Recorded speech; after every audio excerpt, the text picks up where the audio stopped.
La mise en œuvre des droits de l'homme représente le troisième aspect de leurs effets juridiques. Ici, dans une vision nouvelle, dans un regard nouveau que nous portons sur les droits de l'homme, un regard nouveau mais non pas exclusif, complémentaire par rapport aux deux obligations que nous avons vues précédemment, dans cette perspective-là, les droits de l'homme ne sont pas seulement compris comme des droits individuels, des valeurs personnelles,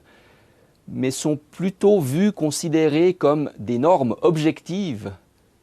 issues du droit international public qui sont porteuses de droits subjectifs. En d'autres termes, dans cette vision-là, les droits de l'homme possèdent une dimension qui est beaucoup plus large que la simple sauvegarde de droits individuels. Outre la sauvegarde de ces droits individuels qui demeurent, je le précise bien, les droits de l'homme comprennent aussi une importante dimension institutionnelle qui est appelée à gouverner l'ensemble des activités de l'État. Ils sont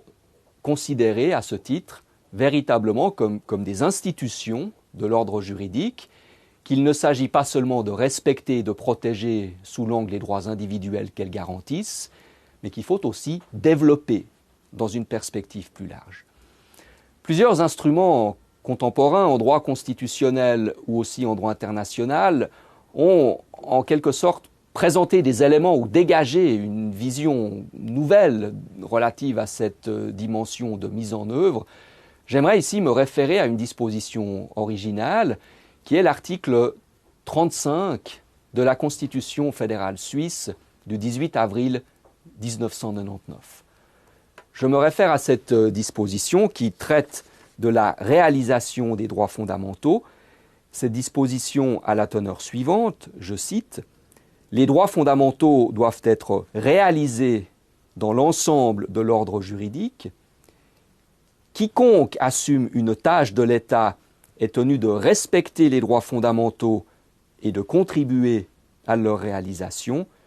Et la disposition précise encore que les autorités veillent à ce que les droits fondamentaux, dans la mesure où ils s'y prêtent, soient aussi réalisés dans les relations qui lient les particuliers entre eux. On peut prendre un exemple pour illustrer le propos, cette fois sous l'angle des droits de l'homme en droit international, en quittant les rivages des droits fondamentaux propres au droit constitutionnel d'un État comme la Suisse. Prenons l'exemple du droit à la vie. Dans un texte extrêmement important qui a été rédigé en 1982 par le Comité des droits de l'homme, l'observation générale numéro 6, relative au droit à la vie, eh bien, le Comité des droits de l'homme des Nations Unies relève que le respect et la protection du droit à la vie ne consistent pas seulement, au regard du pacte international relatif aux droits civils et politiques, à éviter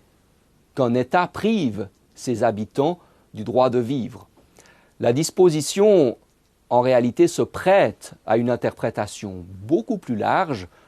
selon laquelle, dans une perspective générale,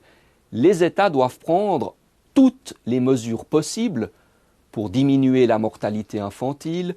pour accroître l'espérance de vie, pour éliminer la malnutrition et les épidémies, pour prendre cette perspective-là.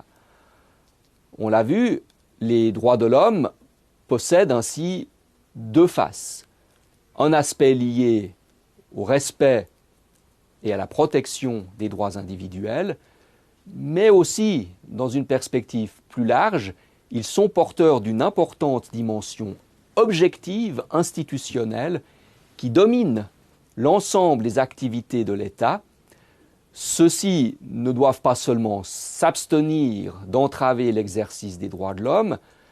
et plus activement les protéger, comme nous l'avons vu tout à l'heure, ils doivent en plus, c'est la troisième obligation, adopter des mesures appropriées d'ordre législatif, d'ordre administratif ou autre, dans le but d'assurer à chacun l'exercice plein et entier de ses droits. Les droits de l'homme se présentent ainsi en droit contemporain non seulement comme des droits personnels individuels, au sens où ils sont bien connus traditionnellement, mais aussi comme des buts à atteindre dans l'exercice par les États des compétences et des multiples tâches qui découlent de leurs droits constitutionnels. En d'autres termes, si l'État doit certes continuer à respecter et à protéger les droits de chacun,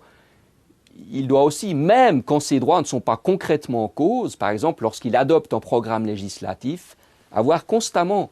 présente à l'esprit l'obligation de mettre en œuvre, de réaliser, telle qu'elle découle de la dimension contemporaine des droits de l'homme.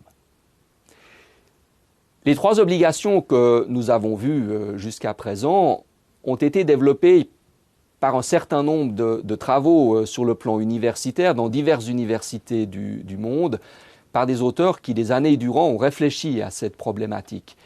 Il y a un grand nombre de contributions de très grande qualité sur ce sujet. Parmi celles-ci, et vous les trouverez dans la documentation à disposition pour la session de cette semaine, j'aimerais me référer en particulier à trois travaux importants. D'abord, les travaux fondateurs d'un professeur américain, le professeur Henry Shue, qui, dans un ouvrage publié en 1982, a développé cette dimension en quelque sorte de triptyque des droits de l'homme qui a conduit les droits de l'homme à être considérés de notre jour, notamment au niveau des Nations Unies, comme comportant des obligations de respect, de protection et de mise en œuvre. Plus récemment, j'aimerais me référer également aux travaux doctoraux qui ont été développés par M. Gregor Chaton dans sa thèse publiée en 2014 qui porte pour titre « Vers la pleine reconnaissance des droits économiques, sociaux et culturels ». Et enfin, pour une dimension peut-être plus orientée sur les États du Sud, j'aimerais me référer à la très brillante thèse de doctorat rédigée par le professeur Abdoulaye Sema qui s'intitule « Droits de l'homme à l'alimentation et sécurité alimentaire en Afrique » qui a été publiée en 2010.